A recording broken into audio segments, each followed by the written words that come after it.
யார் அந்த சார் அப்படிங்கிற அந்த கேள்வி தமிழ்நாடே கேட்டுட்டு இருக்கு. சொல்லப்போனா உலகெங்கிலும் இந்த யார் இந்த சார் அப்படிங்கிறது மிகப்பெரிய ஒரு பேசு பொருள் தான்.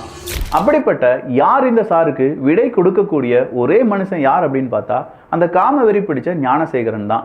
அவனை 7 நாள் காவல் விசாரணைக்கு எடுக்க நீதிமன்றத்திடம் அனுமதி கேட்குறாங்க special investigation team.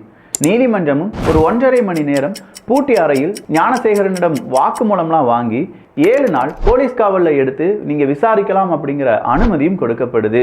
So Gnanasekaran வாயிலிருந்து யார் அந்த சார், எதற்காக இதெல்லாம் செஞ்ச, எத்தனை பெண்கள் இதே மாதிரி பாதிப்படைஞ்சிருக்காங்க அப்படிங்கிற பல உண்மைகளை எடுத்து விடலாம் அப்படின்னு நினச்சிட்டு இருந்த ஸ்பெஷல் இன்வெஸ்டிகேஷன் டீமுக்கு ஒரு செக் விழுந்திருக்கு.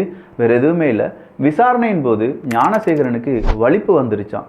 இதனால் அவனை ஹாஸ்பிட்டலைஸ்டு பண்ணியிருக்காங்க. வலிப்பு வந்துருச்சு. யார் இந்த சாருக்கு விடை கிடையாது. இதே மாதிரி பாதிக்கப்பட்ட பெண்கள் யார், அரசியல் அனுதாபி அப்படின்னு சொல்ற இந்த ஞானசேகரனுக்கும் அரசியலுக்கும் என்ன சம்பந்தம்? விடை தெரியா கேள்வியுடன் அடுத்த மர்மம். வலிப்பு ஞானசேகரன் எப்போதுமே இருப்பது தானா, இல்லை இதிலும் ஏதாவது அரசியலோ உள்நோக்கமோ இல்லை வாண்டடா ஏதாவது இருக்கா? இந்த கேள்வி மக்களிடம் வந்திருக்கிறது. ஸ்பெஷல் இன்வெஸ்டிகேஷன் டீம் இதற்கான பதிலை தருவார்கள் அப்படின்னு சொல்லி நம்புவோம்.